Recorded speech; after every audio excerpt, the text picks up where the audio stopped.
Everybody, and welcome back to Trudge, a journey to being recovered. My name is Dexter. I am a recovered drug addict alcoholic. Welcome back to the program, everyone. I hope you're doing well. Last week we finished reading out of the 12 and 12 Step 7, and this week we are going to pick right back up where we left off, and we're going to head back to the big book, and we are going to begin to discuss chapter called Into Action, where we left off, and we're going to start steps 8 and 9. So let's just take a second and invite God in with our third step prayer for those of us who care to join. For those of you who do not know this prayer, it's on page 63. For those of you who have been doing this work with me from day one, it's highlighted pink. Pink is for prayers. Let's take a second to invite God in, and then let's get started, okay? Lots to do today. God, I offer myself to Thee, to build with me and to do with me as Thou wilt. Relieve me of the bondage of self, that I may better do Thy will. Take away my difficulties, that victory over them may bear witness to those I would help of Thy power, Thy love, and Thy way of life. May I do Thy will always. Thanks for those of you who joined in, and let's get back to it, okay? Page 76. The last thing you should have highlighted is the seventh step prayer, which would be highlighted pink. And in reference to the seventh step, after doing all the actions for step 6 and 7, it says we have then completed step 7. So that's where we are, guys, and this is where we're going to get started today. So third paragraph, on page 76.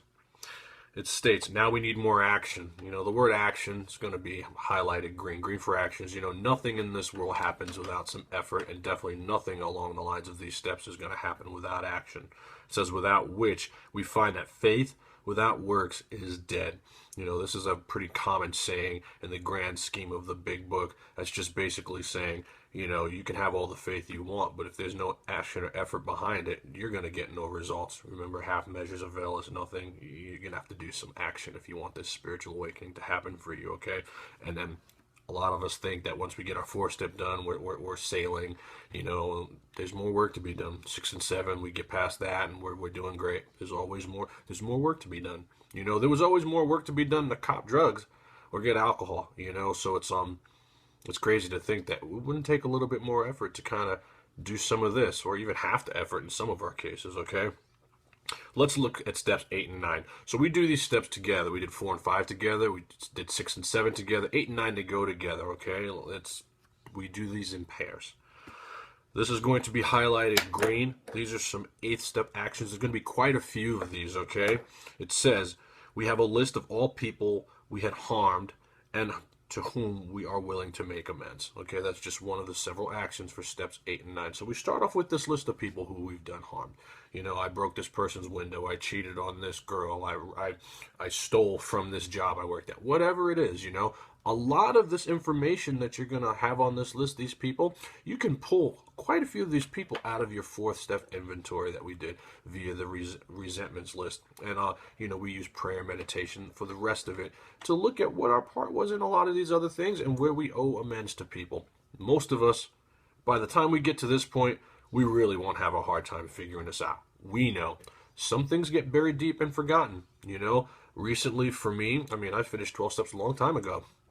A lot of different people have come into my life or have popped up into my head that I have owed some amends to, you know, and I've had to do some, you know, some amends work pretty recently here, and it's been refreshing for me, you know. And again, gotta continue to do the work even after we're done with the steps. We have to live the steps. Faith without works is dead.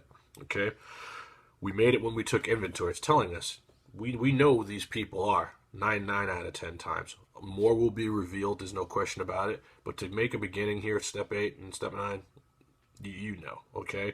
More actions. This is going to be highlighted green.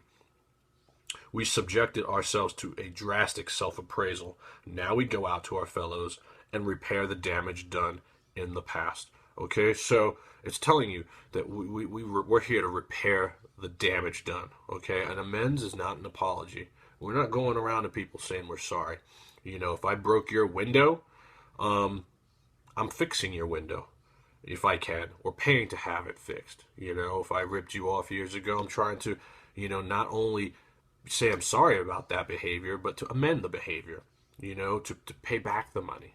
Okay, this is a process. This is a participation of change, changing the behavior. Okay, we attempt to sweep away the debris which has accumulated out of our effort to live on self-will and run the show ourselves. Okay, so we're trying to get out of ourselves here. We're trying to undo all the damage that we've done. I mean, we've done quite a bit of damage, running our lives on self-will. We're trying to get out of that. Okay, this is a prayer. The prayer is going to be highlighted pink.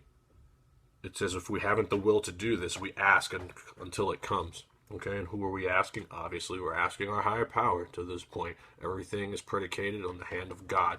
Your higher power, whatever you want to call it, however it manifested itself in your life at this point, when you work through the first parts of these steps, that's who we're powering up to, okay? It says, remembered, it was agreed at the beginning that we would go to any lengths for victory over alcohol. So I have any lengths for victory over alcohol. I have that highlighted orange. Okay, it's just another reminder that you have to be willing to go to any lengths to get this, to get the spiritual awakening. I glossed over the steps early on in my sobriety and my recovery.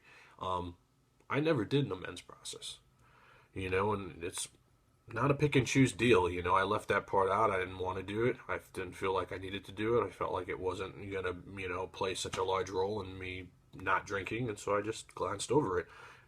We can't do that here. We may not conquer our alcoholism or our drug addiction or whatever our problems is if we decide we're not going to do this step. Okay. So, again, if we haven't the will to do this, we pray about it. We're asking God to make us willing. Okay, there are people that I made amends to that I felt owed me amends, did more damage to me than I did to them. But that's not what this is about. This is about me keeping my side of the street clean. It says, probably there are still some misgivings. As we look over the list of business acquaintances and friends we have hurt, many feel diffident about going to some of them on a spiritual basis. Let us be reassured. To some people, we need not and probably should not emphasize the spiritual feature on our first approach. Okay, so I have emphasized the spiritual feature on our first approach. I have that underlined. Me, I didn't do that with a lot of my amends. Most of the people were really happy with the fact that I was just trying to right a wrong. It goes on to say that we might prejudice them, and that's not what we're trying to do here. Okay, at the moment, we are trying to put our lives in order. Okay, we're not trying to make a bad situation worse by going to somebody that may not even understand the spiritual aspect of the disease or the program or the solution, and leading with the chin like that.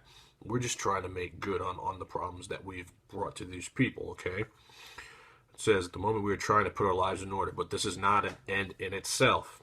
Okay, it's telling you there's more to do. Our real purpose, and this is so important. Okay, it's telling you our real purpose is a real purpose is to fit ourselves to be of maximum service to God. Okay, so what does that mean? We are trying to put ourselves in a position where we are doing God's will to the best of our ability. Okay, I have maximum service to God. I have that underlined. And the people about us. Okay, so again, that's the altruistic part of the program, the selflessness. What can I do for the next person? How can I best help her? I'm thinking always about what I can do to help somebody, okay? That is what we're trying to do. God's will for us. That is the real purpose, okay? It is seldom wise to approach an individual who still smarts from our injustice to him and announce that we've gone religious. You slept with this guy's girlfriend 3 days ago. You're not trying to show up at his house and announce how religious you've gone in an effort to make an amends. You're going to make that problem worse. There's a lot of clear-cut directions in these two steps, and there's a lot of discernment that's necessary here. Between yourself, your higher power, a good way to go about it is to talk to somebody who's done these, a sponsor, vital. These things are very, very important. But obviously, get right with God before you go ahead and follow these directions and do these. Okay. In the prize ring, this would be called leading with the chin. We lay ourselves open to being branded fanatics or religious bores. We may kill a future opportunity to carry a beneficial message. That's huge. because we want to be able to fit ourselves to be of maximum service to other people. So if we burn this bridge now, we may not put ourselves in a position to be of help later on. Okay? It's very specific how the book wants us to go about making our amends. But our man or a woman is sure to be impressed with a sincere desire to set right the wrong. Most people are. I mean, they're like, wow, if you've had an amends made to you, think about how you felt. I mean, I know I've had some made to me. And I was like, wow, that's really cool, And then when I actually did my amends process, most of them, not all, but most of them were met well. People saw a sincere desire for me to right the wrong. I mean, that was awesome. He or she is going to be more interested in a demonstration of good. And I have the demonstration of good. I have that highlighted green. That's the action here, okay? A demonstration of goodwill than our talk of spiritual discoveries. So we're not going to somebody talking about our spiritual discoveries, even though that's really been the nucleus of the program that we're trying to work today. We're trying to go to these people and make right, okay? That demonstration of good will speak volumes. Now, obviously, if you have somebody that understands, someone who's been in the program, someone who's worked these steps, that gets where you're coming from, feel free to share that freely, the spiritual approach, but it's better to go to somebody wanting to just demonstrate, a behavior of goodwill to set the right wrong. We don't use this as an excuse for shying away from the subject of God. When it will serve any good purpose, it's telling you when it will serve a good purpose, we are willing to announce our convictions with tact and common sense. I have tact and common sense highlighted orange. Be tactful about it. If you don't know how to do that, probably don't do that. You're probably not ready for that. But, we get to a point here where we're able to start trusting our own thinking. And again, we get to discern how we go about doing things, the words we use, God's will around it. You know what I mean? We don't want to put ourselves out there as evangelists or fanatics, and that's going to turn people off, especially people that we've done harm. But if it will serve a good purpose and we're able to do that, and we're able to get our point across in a way that that person will understand, feel free to do it. The book wants us to do that. The question of how to approach the man we hated will arise. It may be he has done us more harm than we have done him, and though we may have acquired a better attitude toward him, we are still too not keen about admitting our faults. I went through a little bit of that in some of my amends. It says, nevertheless, with a person we disliked, we take the bit in our teeth, okay? I'm here to clean up my side of the street and my side of the street only. I'm not worried about what that guy did to me. I need to be willing to put that stuff to the side. It is harder to go to an enemy than to a friend, but we find it much more beneficial to us. That's been my history with making the amends. Now, like with my ex-wife, she's not my enemy, but that was like one of the hardest ones I had to make, and it was the most beneficial one for me, because it takes two to tangle, it takes two to get married, it takes two to divorce, and I own my part without having to call her out on any of her part, and it made me feel really good to finally do that, and it probably came a bunch of years too late, but I did it, finally. And I caught a huge dose of spirituality. I'll never forget how it felt when I walked out of her house after making that amends, sitting down and just laying it out. It was fantastic. To me, that feeling felt better than any day I had white-knuckling my life with drugs and alcohol. This next part is going to be ninth step actions. Okay, these are going to be highlighted green.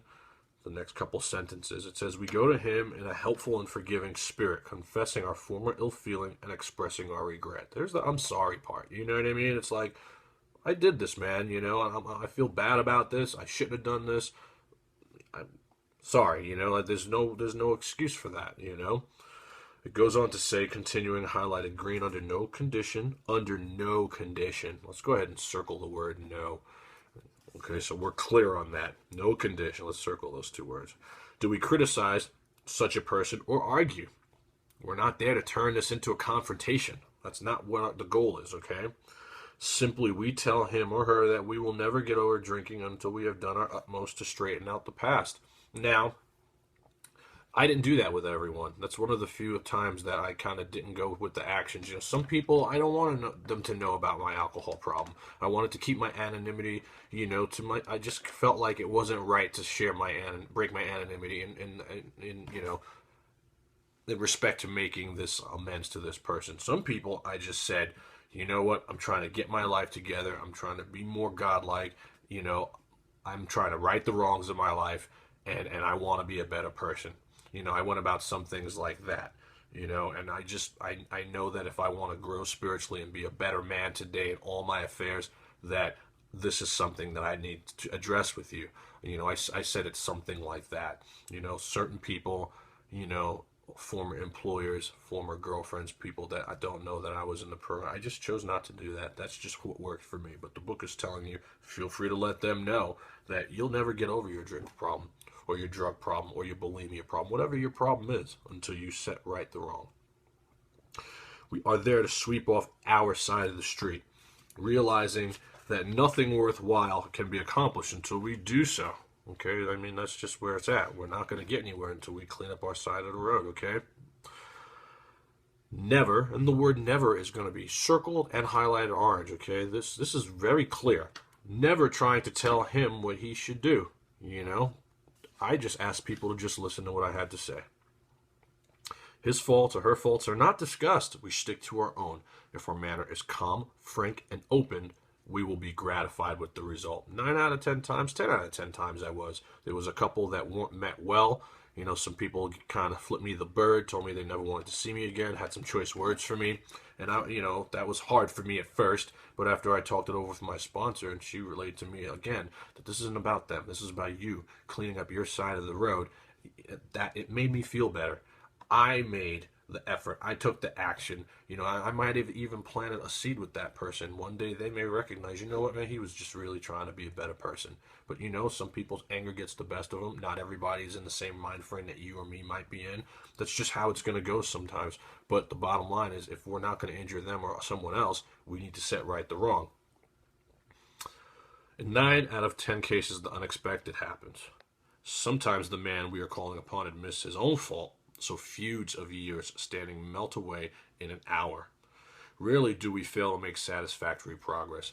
I don't have that highlighted, but I'm going to say let's go ahead and highlight that orange. Because I think it's important to note that rarely are we going to make satisfactory progress. I mean, this is something that no one wants to do. You look another person in the eye and admit that you're wrong. Make it right at all costs. That's huge. That's what real men and real women do. That's accountability. That's integrity. People are going to notice that you're trying to be a better person when you do that. When you can actually look somebody in the eye. You know what, man, I was wrong for that. I recently came just out of nowhere. A guy popped into my head that I hadn't thought about in 20 years. Guy that I'd ripped off when I was in college. You know what? I knew that he didn't pop into my head by accident. God put that man in my head that day. And I looked for him on Facebook and I found him. And I made amends to him, and I told him, I'm more than happy to write you a check right now for the money that I owe you. He said let bygones be bygones, but he thanked me, and he said that he thought it was cool that I was actually finally getting my act together, and he wished me well. I thought that was tremendous. I was not scared. I was confident about it. Do I have money to be giving people right now? No, but I know my program is predicated on this. I can't just talk it.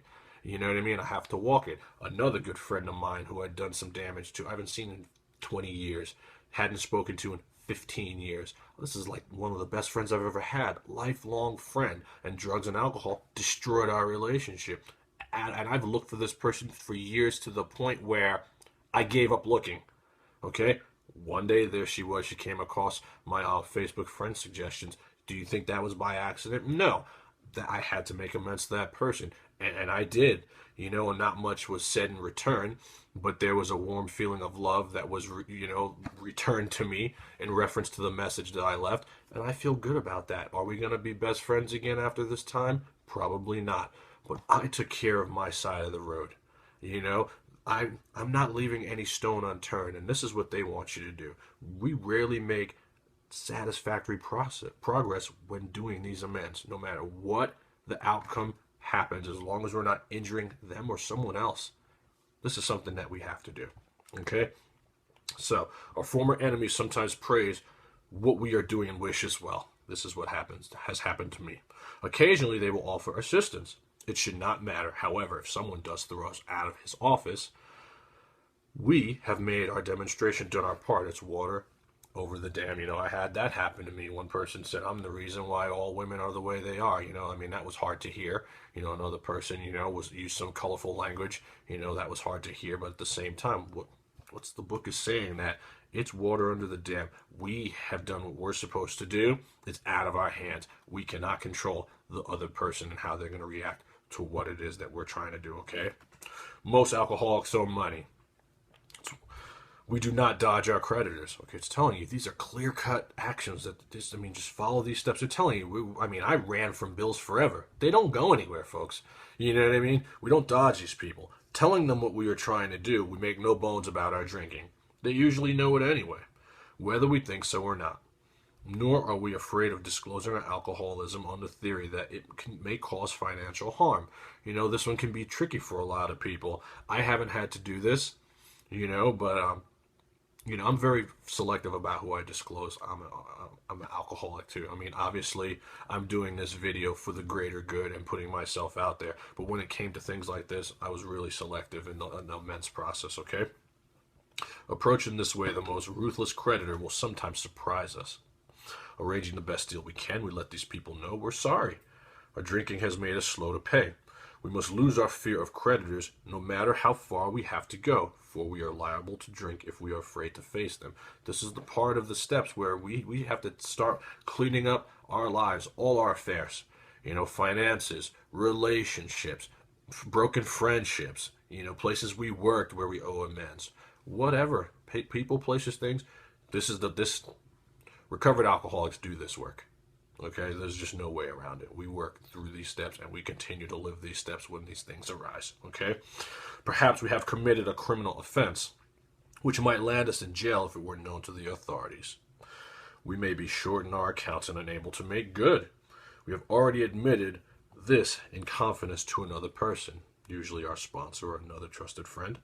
But we are sure, in the words we are sure underlined, we are sure we would be in prison or lose our job if it were known. Maybe, maybe not.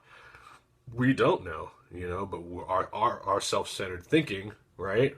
We're underlining we are sure to kind of go back into, some of the craziest things in life are what I think I know. It's not always so. Maybe it's only a petty offense such as padding the expense account. I've done that. Most of us have done that sort of thing. Maybe we're divorced and have remarried but haven't kept up the alimony to number one.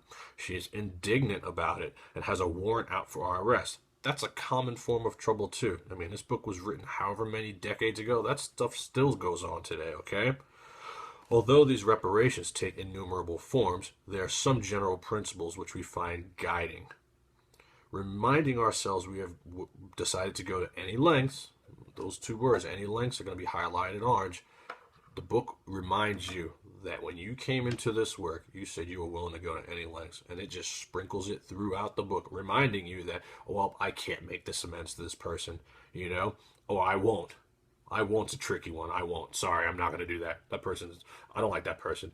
That person, screw that person. No. Any lengths, okay, to find a spiritual experience. And you know what? Any lengths to maintain and keep our spiritual experience. Okay, there's always going to be more action. The next part of the sentence is going to be all highlighted pink. It's a 9th step prayer, and it says, we ask that we be given the strength and direction to do the right thing, no matter what the personal consequences may be. Okay, now again, am I going to admit to something I did 10 years ago that could land me in prison? That might injure, somebody else. That's going to make it so that I can't be useful. I can't pay for my child support. I can't support my son. I can't, whoever else, what I mean? My girlfriend, my fiance. These are things that we discern, okay? For me, a lot of those things turn into the living amends, whereas I don't steal from anywhere. I used to steal from a lot of different places I work. Today, I just don't steal at all, period. It's just not what I do.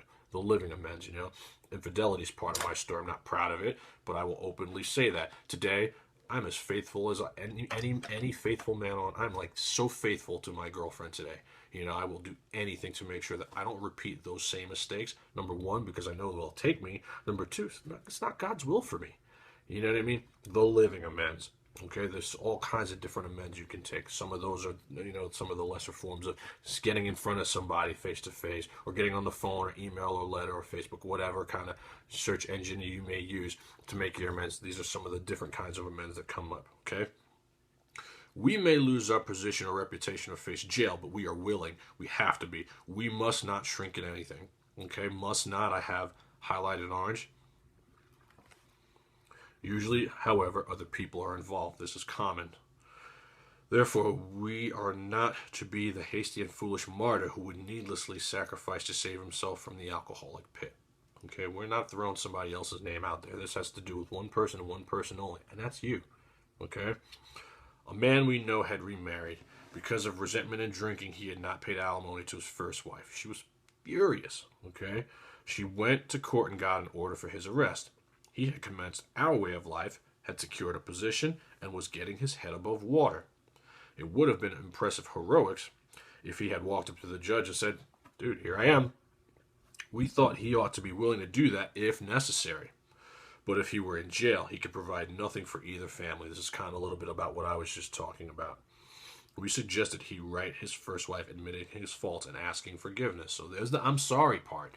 Okay, but the immense part, there's more, okay? He did, and he also sent a small amount of money.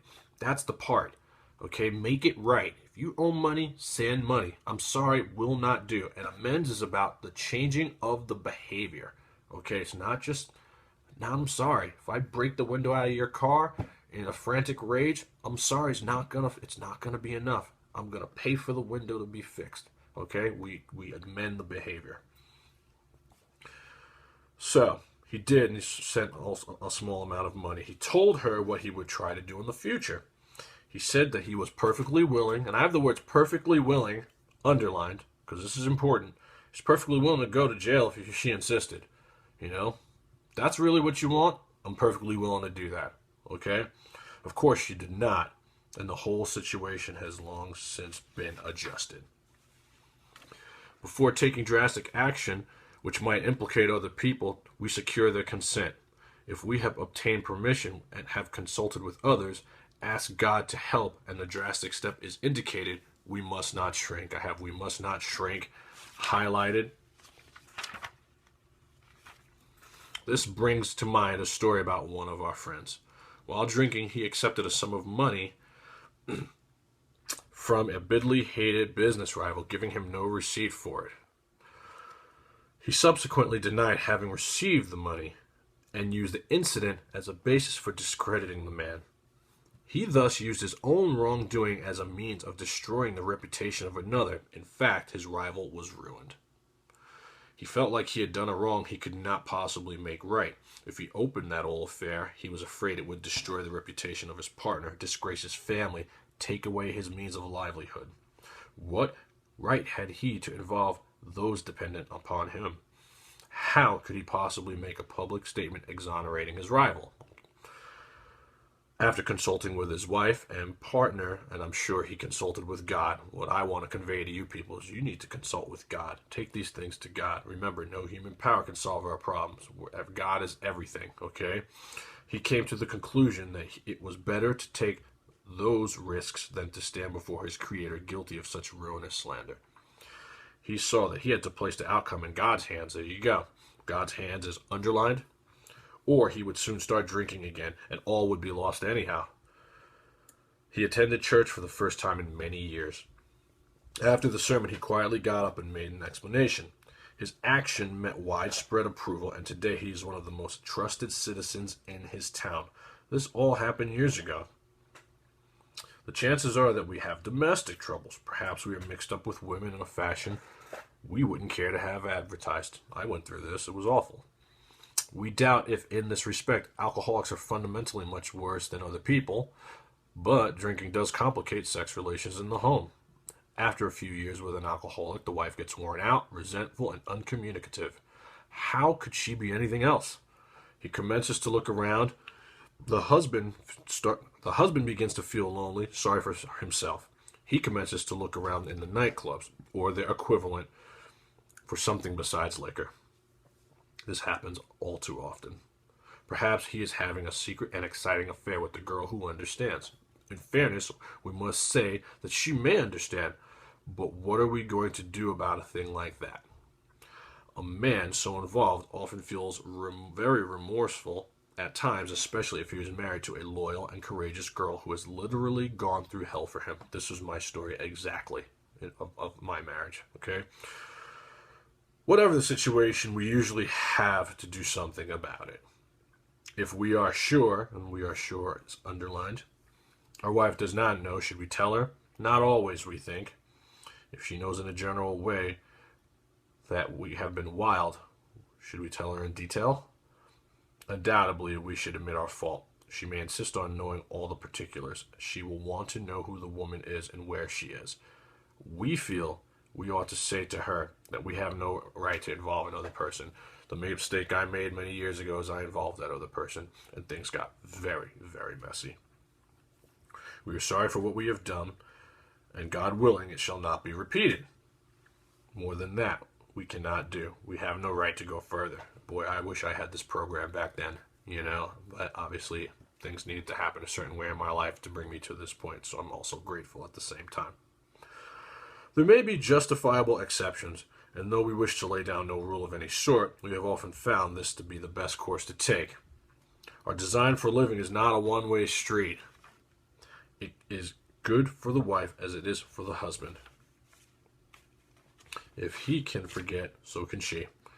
It is better, however, that one does not needlessly name a person upon whom she can vent jealousy. And that's where I went wrong. Perhaps there are some cases where the utmost frankness is demanded. I have this underlined. It says, no outsider can appraise such an intimate situation. It's not anyone else's decision to make. It may be that both will decide that the way of good sense and loving kindness is to let bygones be bygones. Each might pray about it, and having the other one's happiness uppermost in mind. Keep it always in sight that we are dealing with the most terrible human emotion, which is jealousy. I think it's the worst human emotion.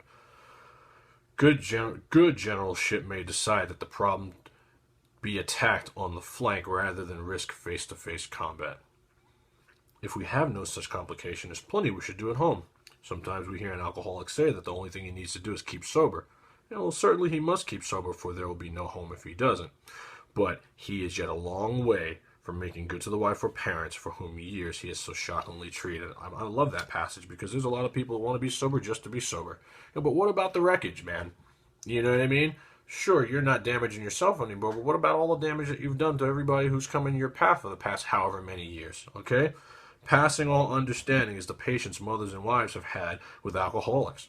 Had this not been so, many of us would have no homes today, would perhaps be dead. The alcoholic is like a tornado roaring his way through the lives of others, like a tsunami. Forget a tornado. It's even worse than that. Hearts are broken, sweet relationships are dead, affections have been uprooted. This is going to be highlighted orange and underlined, okay? Selfish and inconsiderate habits in the home have kept the home in turmoil. We feel a man is unthinking when he says that sobriety is enough. I have the words unthinking circled and enough circled. So for those people that think that's just a one day at a time, just don't drink, it's all you got to do. I'm sober today, life's good. That's who I used to be. There's more to it than that, Jack. There most definitely is. That's a powerful sentence. We feel a man is unthinking. You're not thinking if that's what you believe. That's what the book is letting you know. He's like a farmer who came up out of his cyclone cellar to find his home ruined. To his wife, he remarked, "Don't see anything the matter here, Ma. Ain't it grand the wind stopped blowing?" Yes, there is a long period of reconstruction ahead. We must take the lead. The word must is always circled when we see it. A remorseful mumbling that we are sorry won't fill the bill at all. That's not how we roll, man. We look people in the eye and we get honest. We ought to sit down with the family and frankly analyze the past as we now see it, being very careful not to criticize them. Their defects may be glaring, but the chances are that our own actions are partly responsible. So, ninth step prayer, highlighting pink. So we clean house with the family, asking each morning in meditation that our Creator show us the way of patience, tolerance, kindliness, and love. This is something you should be praying for every day. You know, we get right with God in 1, 2, and 3, 4, 5, 6, and 7. We get right with ourselves. 8, 9. We're getting right with other people. Okay, this is what this is about. And then 10, 11, and 12, it's God, ourselves, and other people. The next sentence is going to be highlighted in orange. It says, "The spiritual life is not a theory. We have to live it. Period. Can't just talk it. You got to walk it. You know, and there's not a pick or choose option here. You know, it's you're going to do it or you're not going to do it. Unless one family expresses a desire to live upon spiritual principles, we think we ought not urge them." This is going to be highlighted green. More actions. It says we should not talk incessantly to them about spiritual matters. It's just something you don't do. If they're not interested, they're not. They're going to see what you're trying to do. If they want it, they'll ask. They will change in time. This is going to be highlighted orange. It says our behavior will convince them more than one word. You know, and again, actions speak louder than words. They want this. People want to see this. You know, they don't want to just hear about it'll be different this time, or I'm sorry, I'll never do it again, or all this swearing off that we used to do. We want action, okay? We must remember that 10 or 20 years of drunkenness would make a skeptic out of anyone. The whole next paragraph, I just put a big green star on it, you know, because to me that's just more actions, okay? There may be some wrongs we can never fully right. We don't worry about them if we can honestly say to ourselves that we would right them if we could. Some people cannot be seen. We send them an honest letter, and there might be a valid reason for postponement in some cases. But we don't delay if it can be avoided. We should be sensible, tactful, considerate, and humble without being servile or scraping. As God's people, we stand on our feet. We don't crawl before anyone. I have "we don't crawl before anyone" highlighted orange, and we don't. It's not what we're here to do. We're here to make things right, and you can do that without throwing yourself on the ground in front of somebody and begging for their mercy. These are the 9-step promises. These are pretty common. People read these a lot in the rooms of Alcoholics Anonymous today. This shouldn't be new to anyone who's been in meetings before. These are all going to be highlighted yellow throughout the next page. And it says, if we are painstaking about this phase of our development, we will be amazed before we are halfway through. We are going to know a new freedom and a new happiness. This stuff should be happening to you already if you are working this program the way it's written. We will not regret the past nor wish to shut the door on it. We will comprehend the word serenity, and we will know peace. No matter how far down the scale we have gone, we will see how our experience can benefit others, and that's what I'm doing. I'm sharing. I'm an open book here. You know, I want to benefit someone else. There's somebody out there that needs this, that can really use it and help them in their lives. That feeling of uselessness and self-pity will disappear. We will lose interest in selfish things and gain interest in our fellows. Self-seeking will slip away. Our whole attitude and outlook upon life will change. This is going to be underlined. It says fear of people and economic insecurity will leave us. I struggled with that. I was afraid of everybody, and I absolutely had all types of issues with my finances. So I underlined that because that really spoke to me. I think many of us, by the time we break down and decide to really get well and do this, we struggle with that too. It says we will intuitively know how to handle situations which used to baffle us. You know, we have the power of God today, okay? We have the power of discernment. By this time, we get to start trusting our own thinking. We will suddenly realize that God is doing for us what we cannot do for ourselves. Absolutely. There's no question about it. Are these extravagant promises? We think not. They are being fulfilled among us, sometimes quickly, sometimes slowly. They will always materialize if we work for them. I have the word always circled, and the word work is highlighted green, because work is action, okay? It will always materialize if we work for them. Work and self-sacrifice for others, the recipe, going to meetings, prayer, meditation, these steps in action. This is what should be happening to you by now, if not already. You know, every now and then I go back through the book and I read what's yellow. And I ask myself, wow, is that happening for me? You know, has that happened to me? Is that how I feel? You know, and if it's not, I have to go back and look at what's green. And am I doing that? Am I taking the actions? With the actions, you get the promises, and not the other way around. Okay? So that's the end of steps 8 and 9. Next week, we'll start talking about step 10, and we're starting to move in a real different direction. Now it embodies myself, God, and other people. There's always the 12 and 12 for those of us that would like a little bit more, explanation on steps 8 and 9. It's powerful stuff in that book as well. I have read them. We're not going to use that as part of this program, though. We're going to move right on. I would absolutely be looking at that list and going ahead and discerning, making these amends, how you're going to make them, who you're going to make them to, what that looks like. Would it be, am I going to injure somebody else? Am I going to put myself in harm's way, by making this amends? And, for the ones that you don't know how to make, you're asking God's help. How do I go about doing that? Should this be a living amends? There's all types of discernment, going on. So let's get the list and then decide how you're going to follow the list and how you're going to make the amends. And, it's very helpful to take this to a sponsor. It's very helpful to take this to someone who's done this before. That's what I did. And I got a lot of help that way. Joe and Charlie talks about steps 8 and 9 in great detail. Some of their speaker tapes are really, really good. It's always nice to hear the experience of other people in reference to this experience. But the bottom line is, this is about you, and only you can make these amends. Everyone can't do it for you. And so that's all for Trudge this week, everybody. That was a good one. This is starting to move into the pages of the book that I really like. These pages 84 through 88. I can't stress the importance of these pages in this book. They will absolutely serve you for life if followed. So, till next week, my name is Dexter. I'm a recovered alcoholic. Thank you again for allowing me to serve. Thank you for watching. Feel free to share this with anyone you think that might be interested and may need it. It's been really beneficial to me in my life. It's been the miracle that's changed my life, and I just can't sit on it. I feel like I absolutely must share it. And, I'm enjoying it, but it's going to be over soon. We're moving into step 10, and then we got 2 more steps and a couple of alternative readings.